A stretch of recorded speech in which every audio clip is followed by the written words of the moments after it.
So students, in the previous class, we ended up with the topic transfer income.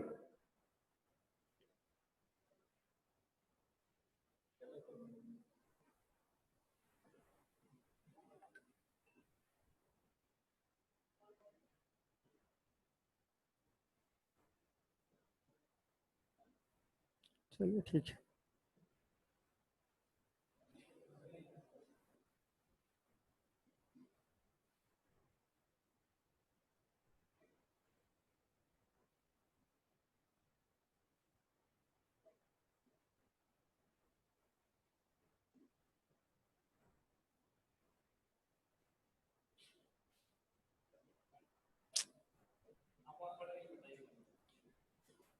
Board जो है इस line पे है और नीचे और थोड़ा बस बस बस.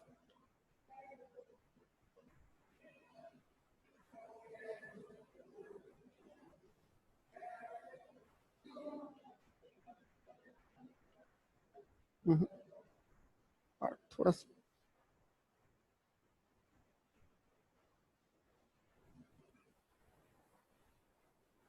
ठीक है. So students, in the previous class, we ended up with the topic transfer income. Let's start from that topic, transfer income. Transfer income, sorry, we ended up with the topic factor income.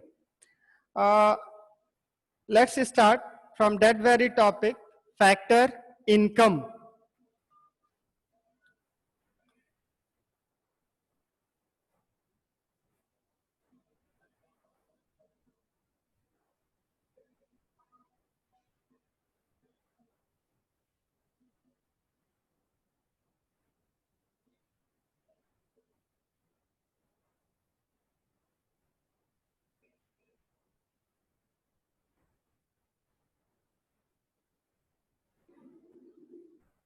Factor income. Factor income refers to the income which is received by factors of production by contributing in the process of production. By factor income, we mean the income which is received by factors of production by contributing, by rendering factor services in the process of production. Factor income is an earning concept and it is always included in national income. The examples of factor income are rent, wages, interest, and profit. Once again, factor income refers to the income which is received by factors of production by contributing in the process of production. Factor income is always an earning concept and it is always included in national income. Its examples are rent, interest, wages, profit, etc.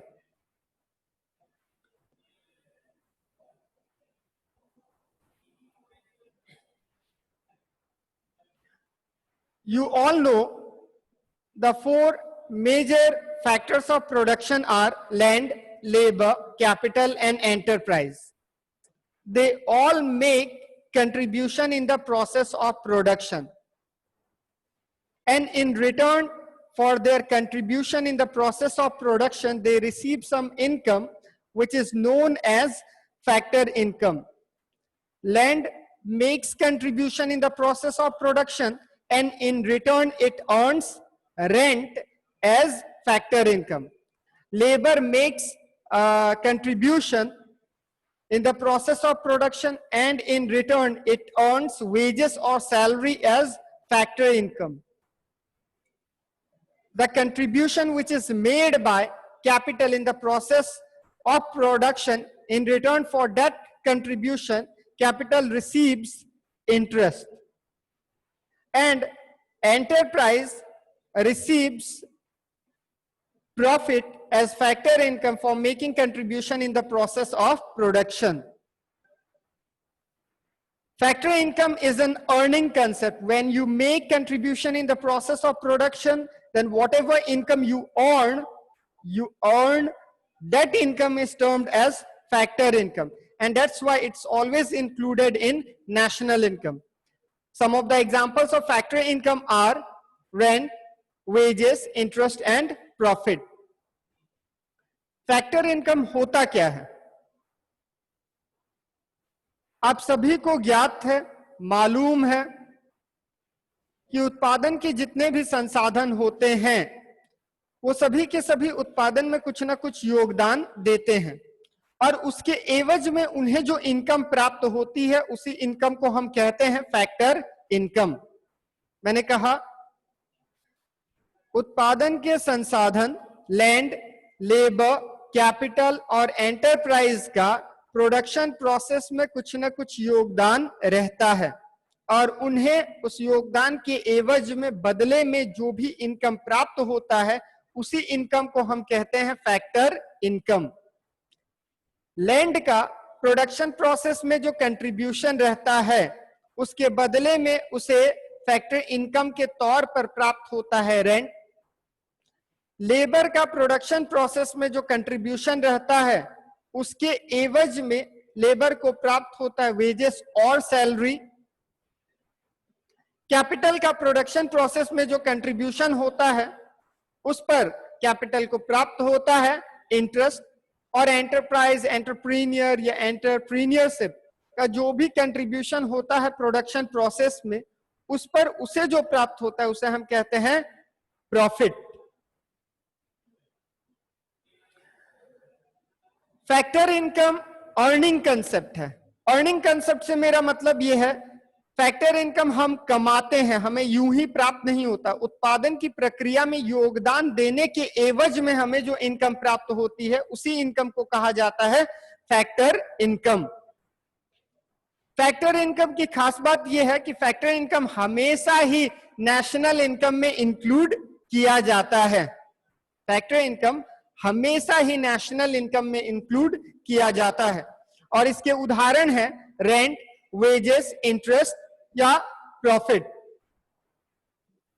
मैंने कहा उत्पादन की प्रक्रिया में सभी के सभी उत्पादन के संसाधनों का जो योगदान होता है लैंड, लेबर, कैपिटल और एंटरप्राइज का प्रोडक्शन प्रोसेस में जो कंट्रीब्यूशन होता है उसके एवज में उसके बदले में उन्हें जो इनकम प्राप्त होती है उसी इनकम को कहा जाता है factor income. Factor income earning concept है, ये कमाया जाता है. हम उत्पादन में जब योगदान देते हैं उसके बदले में हमें जो इनकम प्राप्त होती है उसी इनकम को कहा जाता है फैक्टर इनकम. फैक्टर इनकम हमेशा ही शामिल किया जाता है नेशनल इनकम के कैलकुलेशन में और इसके उदाहरण है rent, wages, interest and profit. Simple बोलचाल की अगर भाषा में अगर बात कही जाए तो कर के काम अगर मिल रहा है दाम तो वो है फैक्टर इनकम. याद रहे, कर के काम अगर मिल रहा है दाम तो वो है फैक्टर इनकम. आप उत्पादन में योगदान देकर जो प्राप्त करते हो वही कहलाता है फैक्टर इनकम. नेक्स्ट आपका टर्म है transfer income. Transfer income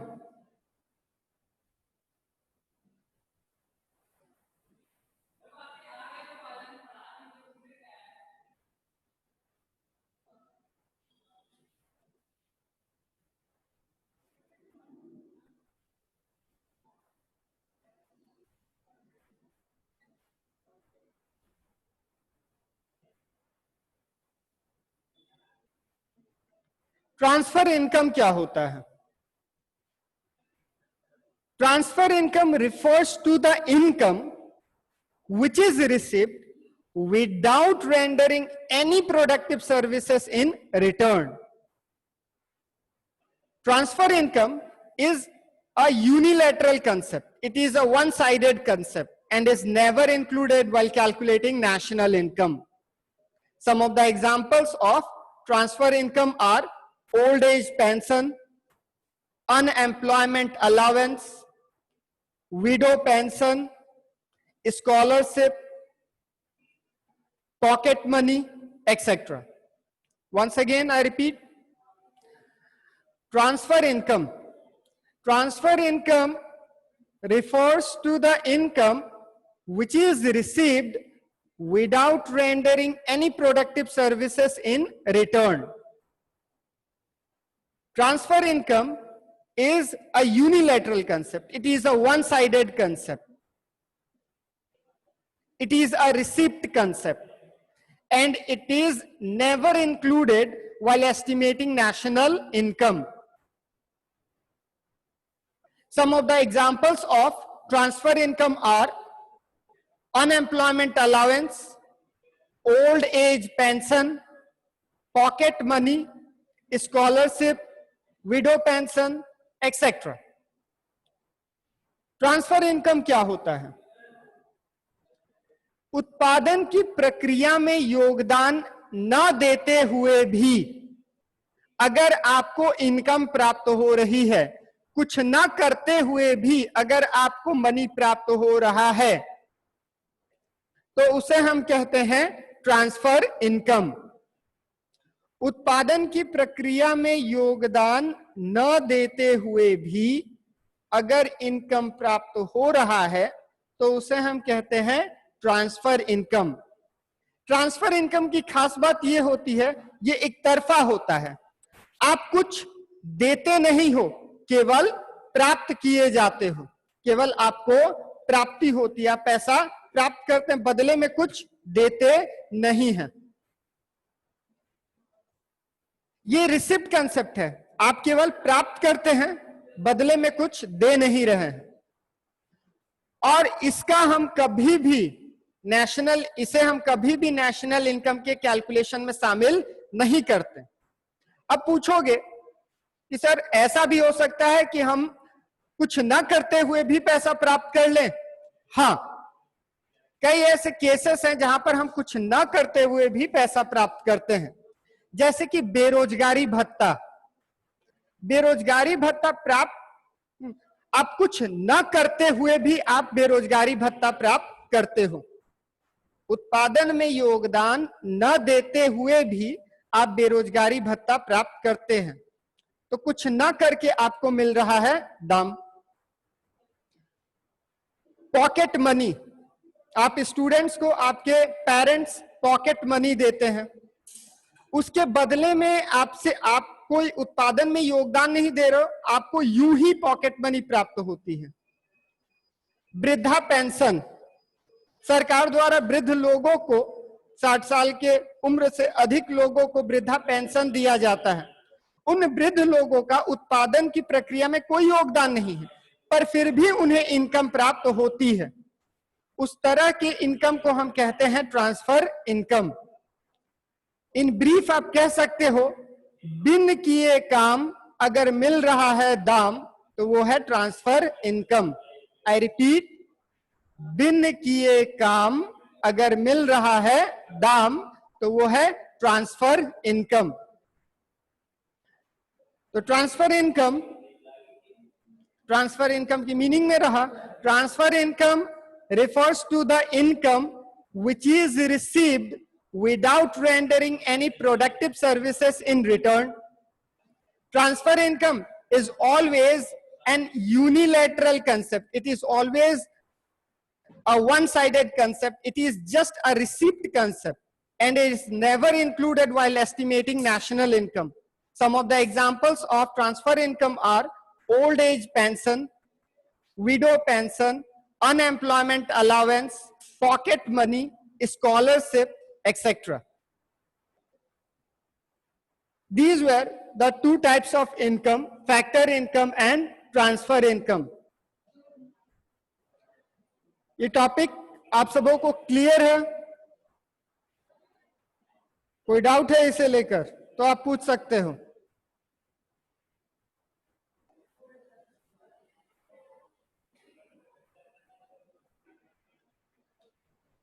Okay. Now our next topic is, let me give you some example of it. Salary, अब ट्रांसफर इनकम और फैक्टर इनकम को लेकर क्वेश्चन किस तरीके से पूछे जा सकते हैं? तो एक तो आपसे मीनिंग पूछा जा सकता है कि ट्रांसफर इनकम की मीनिंग बताएं, फैक्टर इनकम की मीनिंग बताएं, इसके कुछ एग्जांपल्स दें, जो कि स्ट्रेट फॉरवर्ड क्वेश्चन है, सीधा सवाल है कि फैक्टर इनकम, ट्रांसफर इनकम क्या होता है, इसके कुछ उदाहरण दें। और इकोनॉमिक्स में स्ट्रेट फॉरवर्ड क्वेश्चन बहुत ही रेयर केस में पूछे जाते हैं, बहुत ही कम। आपसे ऐसे क्वेश्चन पूछे जाते हैं जिसमें आपकी दिमाग की खपत होती है, आपको लॉजिक अप्लाई करना पड़ता है। तो यहां पर भी आपको कुछ स्टेटमेंट्स दिए जाएंगे और आपको आइडेंटिफाई करना पड़ेगा कि ये ट्रांसफर इनकम है और क्यों ये ट्रांसफर इनकम है, ये फैक्टर इनकम है तो क्यों ये फैक्टर इनकम है। मैं दो उदाहरण आपको दे रहा हूं। Salary received by Mohan from a company. Salary received by Mohan from a company.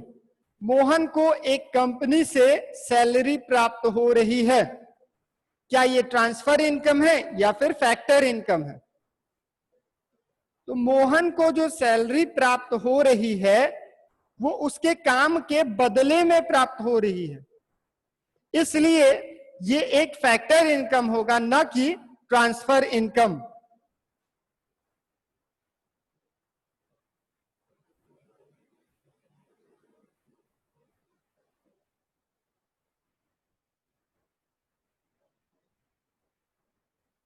Nitika, you have any doubt?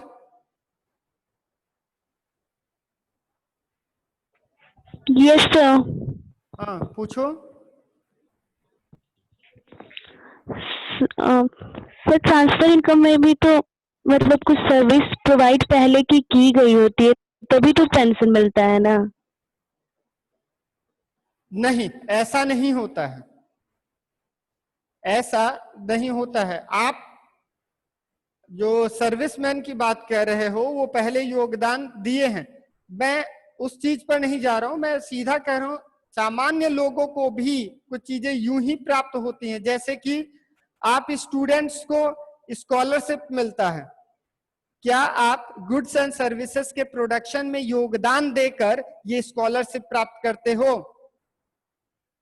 नहीं, आपको गुड्स एंड सर्विसेज के प्रोडक्शन में कंट्रीब्यूट करने के पश्चात स्कॉलरशिप नहीं मिलता, आपको स्कॉलरशिप जो है यूं ही प्राप्त होती है, तो ये ट्रांसफर इनकम हुआ।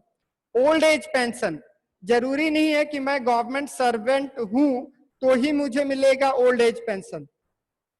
किसी भी व्यक्ति जो अप्लाई करे 60 साल से अधिक उम्र का है, अप्लाई कीजिए आप ओल्ड एज पेंशन के लिए, आपको भारत सरकार द्वारा ओल्ड एज पेंशन जो है वो दिया जाएगा। तो ये आप कुछ करके नहीं प्राप्त कर रहे हैं, यूं ही प्राप्त कर रहे हैं। पॉकेट मनी, आपके पेरेंट्स आपको पॉकेट मनी देते हैं, उसके बदले में क्या आप गुड्स एंड सर्विसेज के प्रोडक्शन में कोई कंट्रीब्यूशन दे रहे हो? नहीं, पर फिर भी आपको पॉकेट मनी प्राप्त होती है। यहां पर आप केवल प्राप्त किए जा रहे हो, बदले में कुछ दे नहीं रहे हो। ये सभी की सभी चीजें कहलाएंगी, जो अभी मैं उदाहरण दे रहा था वो सारी की सारी उदाहरण है ट्रांसफर इनकम की। तो मोहन को जो सैलरी प्राप्त हो रही है वो उसे इसलिए प्राप्त हो रही है क्योंकि वो उस कंपनी में काम कर रहा है और उस काम के एवज में उसे सैलरी प्राप्त हो रही है, इसलिए मोहन का सैलरी जो है वो उदाहरण होगा फैक्टर इनकम का, न कि ट्रांसफर इनकम का। Financial help to earthquake victims, भूकंप पीड़ितों को सरकार द्वारा आर्थिक सहायता दी जा रही है। Financial help to earthquake victims, भूकंप पीड़ित लोगों को सरकार जो है आर्थिक सहायता दे रही है। यहां पर वो लोग जो है पैसा प्राप्त कर रहे हैं, बदले में वस्तुओं और सेवाओं के उत्पादन में कोई योगदान नहीं दे रहे, उन्हें यूं ही ये पैसा प्राप्त हो रहा है। तो ये उदाहरण होगा ट्रांसफर इनकम का। आपके बुक में अनेकों इस तरह के स्टेटमेंट्स दिए गए होंगे। आपका काम यह है कि आप ये आइडेंटिफाई करें खुद से कि कौन सा इनकम ट्रांसफर इनकम है और कौन सा इनकम फैक्टर इनकम है। साथ साथ खुद ही आंसर दें, उसके पीछे लॉजिक क्या है, कारण क्या है, क्यों ये फैक्टर इनकम है और ये क्यों ट्रांसफर इनकम है। ओवरऑल इस टॉपिक में आपने जाना factor income refers to the income which is received by factors of production by rendering, by contributing in the process of production. I repeat, factor income is the income which is received by factors of production by rendering factor services in the process of production. Factor income is the income which is received by factors of production by contributing in the process of production. Factor income is always an earning concept and it is always included in national income. Its examples are rent, wages, interest, and profit. Whereas transfer income refers to the income which is received without rendering any productive services in return. It is a unilateral concept, one-sided concept, receipt concept, and it is never included in calculating national income. Its examples are old age pension, scholarship, unemployment allowance, widow pension, pocket money, etc. Hindi, factor income, कर के काम अगर मिल रहा है दाम, factor income हुआ। Transfer income, बिन किए काम अगर यूं ही मिल रहा है दाम तो वो ट्रांसफर इनकम हुआ। Next, in our next topic we are going to classify, we are going to categorize goods. Classification of goods. Goods are broadly classified under two heads. Goods are broadly divided under two heads. The first one is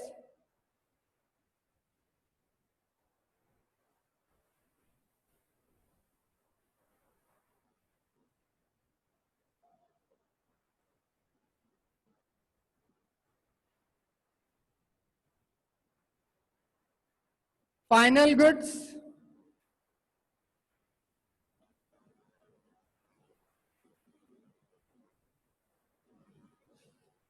final goods, and the second one is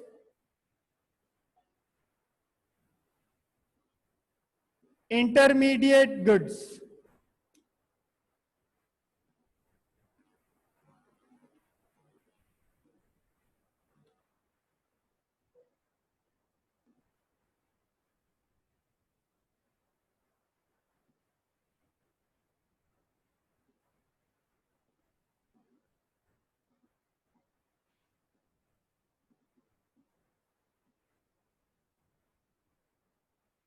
Goods are broadly divided under two heads, final goods and intermediate goods. Final goods are subdivided under two heads. Final goods are divided under two heads. Consumption goods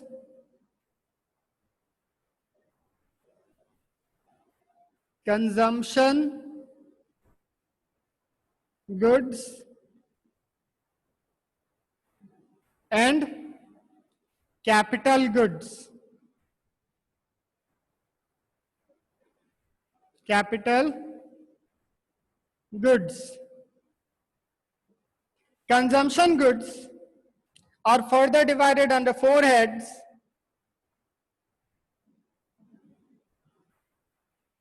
Durable goods,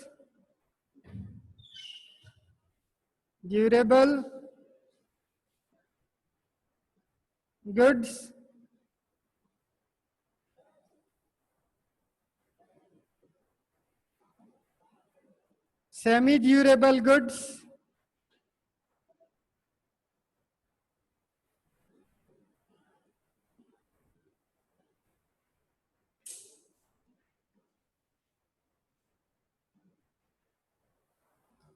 non-durable goods,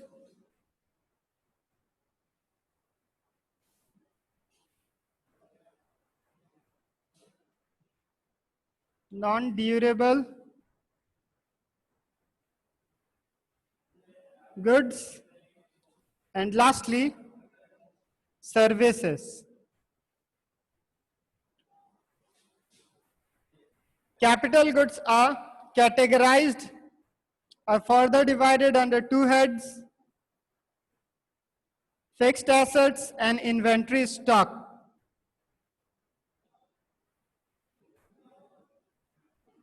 Fixed assets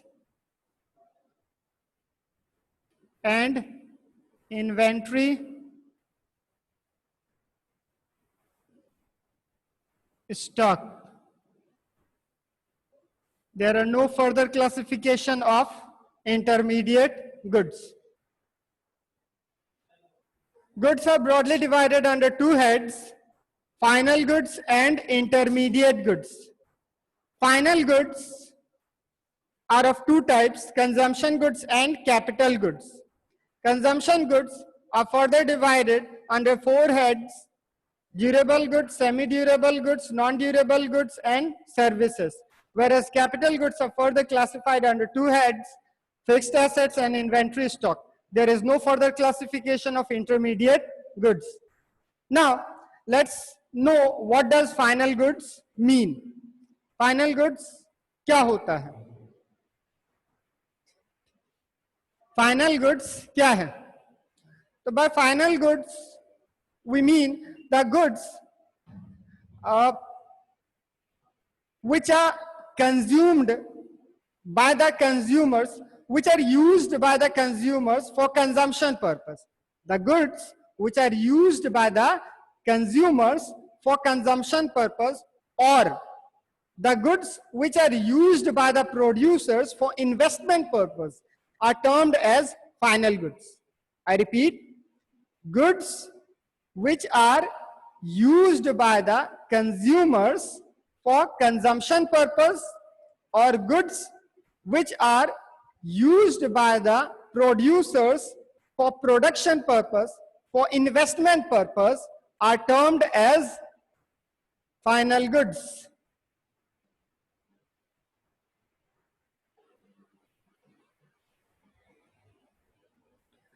Goods which are consumed or used by the consumers for consumption purpose, or goods which are used by the producers for investment purpose, are termed as final goods.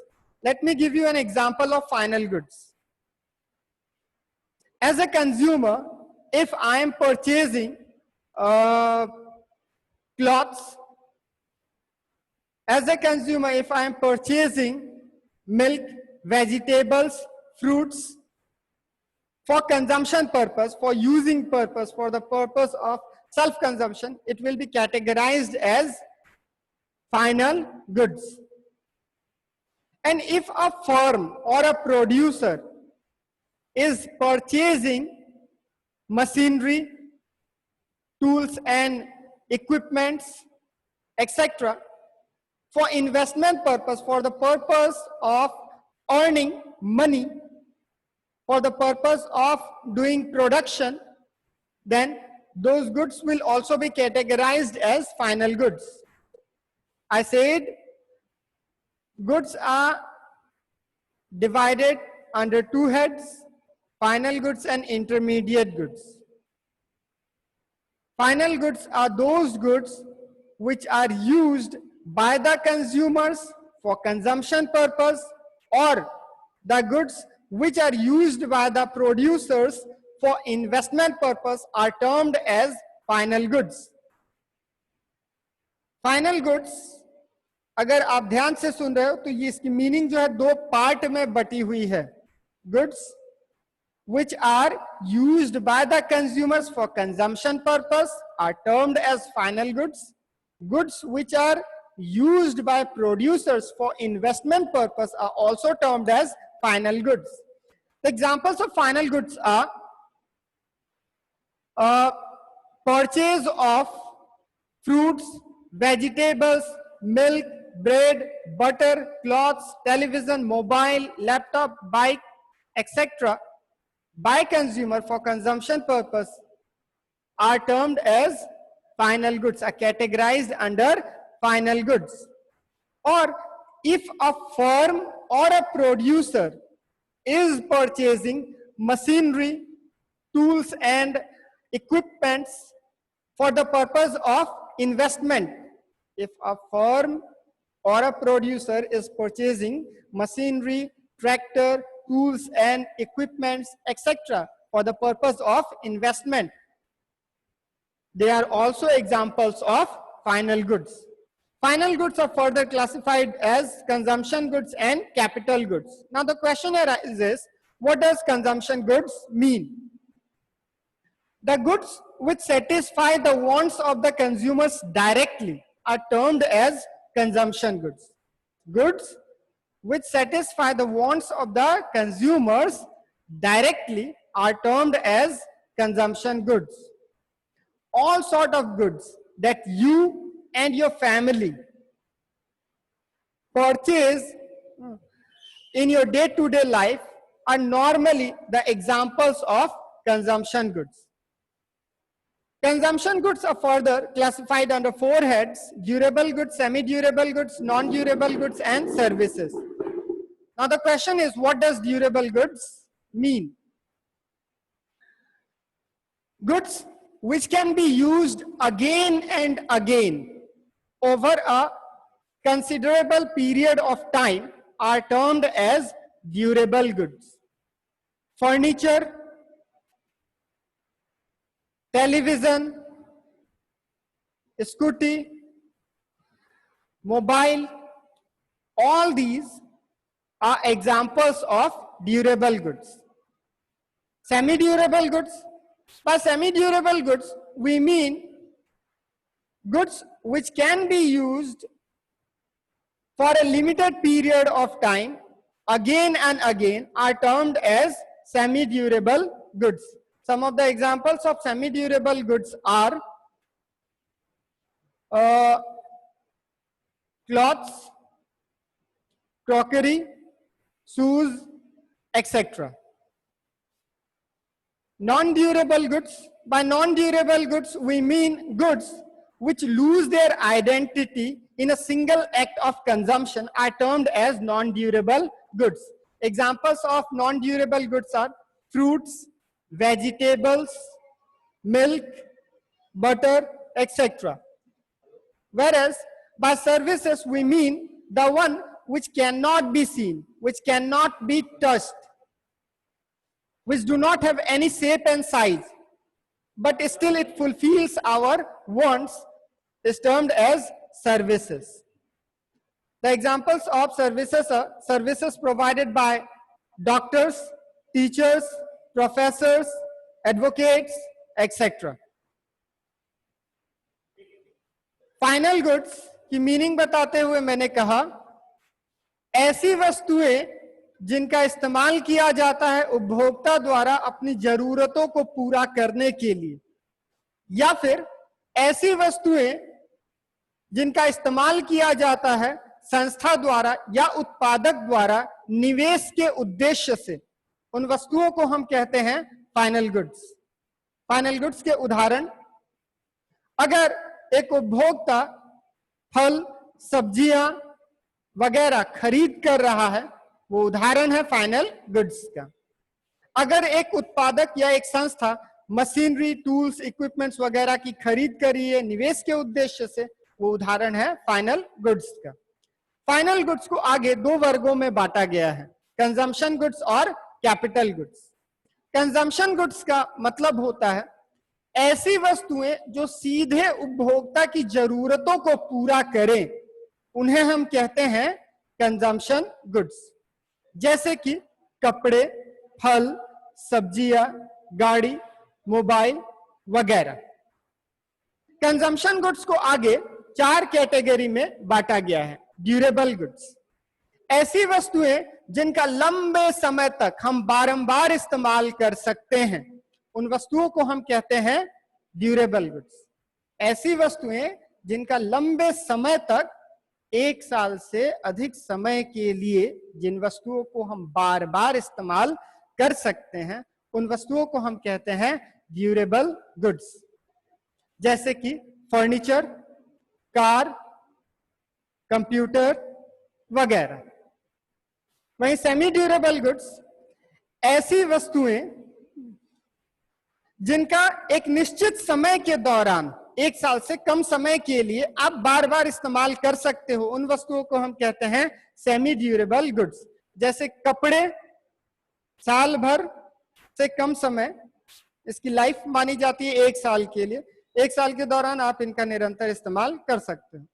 Crockery, वो bone China के जो cup plate आप ददरी मेला में खरीदते हैं, ददरी मेला to Dadri मेला उनकी life span होती है, 1 साल के दौरान उन वस्तुओं का आप बार बार इस्तेमाल कर सकते हो, लेकिन 1 साल से अधिक उनकी लाइफ नहीं मानी जाती। तो इसके उदाहरण में आपके आ जाएंगे क्लॉथ्स, क्रॉकरी, शूज एक्सेट्रा। वही नॉन ड्यूरेबल गुड्स ऐसी वस्तुएं जो अपना अस्तित्व ही खो देती हैं एक बार इस्तेमाल करने के उपरांत, उन वस्तुओं को हम कहते हैं नॉन ड्यूरेबल गुड्स। जैसे कि दूध पिए, उसका अस्तित्व खत्म हो गया, फल खाए, आम खाए, तो उसका अस्तित्व जो है, उसकी आइडेंटिटी बिल्कुल खत्म होगी। तो इन वस्तुओं को हम कहते हैं नॉन ड्यूरेबल गुड्स। वही सर्विसेज का मतलब होता है वो जो दिखाई न दे, वो जिसे आप छू ना सको, वो जिसका कोई आकार विकार न हो, परंतु वो जो फिर भी आपकी जरूरतों को पूरा करे, उसे हम कहते हैं सर्विसेज। इकोनॉमिक्स में उसे कहा जाता है सर्विसेज, सेवाएं। जैसे कि डॉक्टर्स की सेवाएं, चार्टर्ड अकाउंटेंट्स की सेवाएं वगैरह। जो टॉपिक्स आपको एक्सप्लेन किए गए हैं, इसमें अगर कहीं कोई आपको डाउट है तो आप पूछ सकते हो। Any doubt? अरे तो ग्रुप में तुम्हारे पास थोड़ी जाएगा, ग्रुप में ही जाता है, ग्रुप में ही शेयर किया जाता है, ग्रुप देखो क्या होगा। क्लियर है सभी को?